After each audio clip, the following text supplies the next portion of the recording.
Hello everyone, I am सना और आज मैं आपसे क्राफ्ट की नहीं किसी और बहुत ही इम्पोर्टेंट टॉपिक पे बात करने वाली हूँ।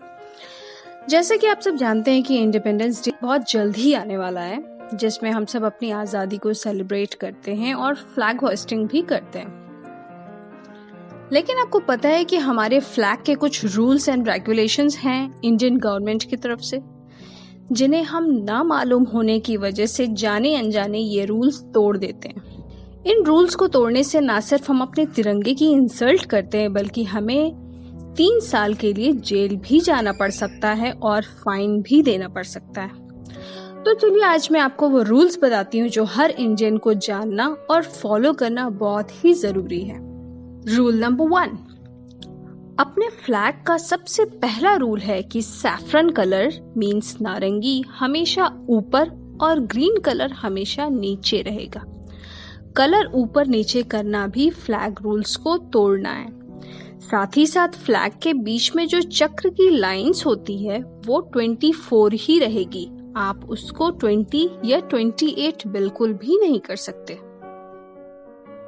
रूल नंबर 2, जब आप फ्लैग को फहराएं तो उसकी जगह हमेशा डिग्निटी वाली होनी चाहिए, मीन्स कोई ऊंची और साफ सुथरी जगह। रूल नंबर 3, आप कभी भी कटे फटे या गंदे मैले कुचैले फ्लैग को नहीं फहरा सकते हैं। हमारा फ्लैग हमारी कंट्री के रिस्पेक्ट से जुड़ा हुआ है, इसलिए फ्लैग हमेशा साफ सुथरा होना चाहिए।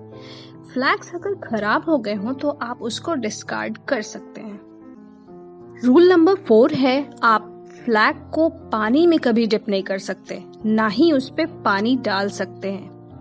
बरसात का पानी है तो वो अलग मैटर है, लेकिन आप खुद से उसको कभी भी पानी में नहीं डुबो सकते हैं।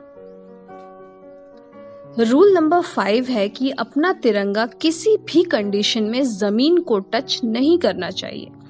आप सोच रहे हो कि फ्लैग घुमाते हुए वीडियो बना लें और फ्लैग जमीन को टच होता है तो वो भी एक डिसरिस्पेक्ट है और आप पे फाइन लग सकता है।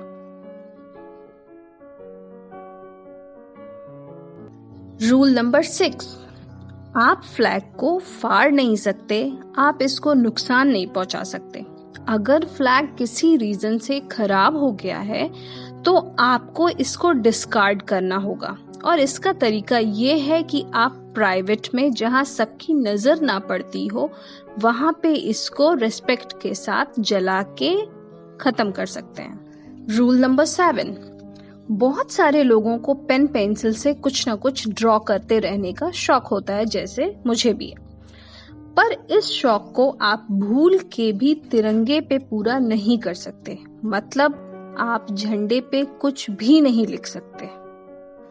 रूल नंबर 8, फ्लैग को आप कभी लपेट नहीं सकते, ना ही उसको एज अ कुशन यूज कर सकते हैं, ना ही कर्टेन्स बना सकते हैं, ना ही चादर की तरह यूज कर सकते हैं। फ्लैग्स लपेटने का अधिकार सिर्फ एक कैटेगरी को मिला है और वो है हमारे देश के शहीद, जिनकी कॉफिन को तिरंगे से लपेट सकते हैं, लेकिन दफनाने या जलाने से पहले फ्लैग निकाल लिया जाना बहुत जरूरी है। रूल नंबर 9, जब किसी पब्लिक इवेंट में आप फ्लैग यूज करते हैं तो जो स्पीकर होता है इवेंट का, तो फ्लैग की जो पोजीशन होती है वो स्पीकर के फेस के हमेशा राइट साइड में होनी चाहिए। फ्लैग कभी भी स्पीकर के लेफ्ट में नहीं होना चाहिए। रूल नंबर 10, फ्लैग अगर पब्लिक बिल्डिंग्स पे फहराया गया है तो कोशिश करनी चाहिए कि अंधेरा होने से पहले इसको हटा दें। रूल्स के अकॉर्डिंग फ्लैग सनराइज से सनसेट तक फहराया जा सकता है। रूल नंबर 11, आप फ्लैग को अपने ड्रेस की तरह कभी यूज नहीं कर सकते, मतलब झंडा लपेटना, पहनना ये सब प्रोहिबिटेड है। लेकिन हाँ, अगर आपको flag as a dress use करना ही है किसी रीजन से, तो फ्लैग जो है आपके वेस्ट के ऊपर ही ऊपर होना चाहिए। फ्लैग आपके कमर से नीचे नहीं जानी चाहिए। रूल नंबर 12, कहीं आप किसी सेरेमनी में हो और वहां पे फ्लैग होइस्टिंग की जा रही हो तो आपका फेस फ्लैग की तरफ होना चाहिए, वो भी स्टैंडिंग पोजीशन में।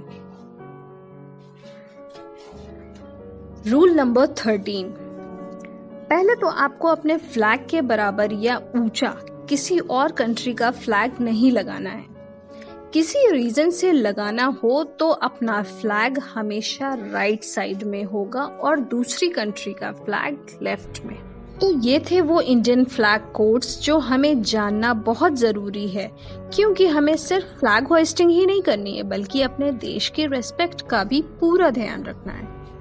और आप सब भी इस वीडियो को अपने जानने वालों में जरूर शेयर करें, कहीं वो भी ऐसी गलती तो नहीं कर रहे।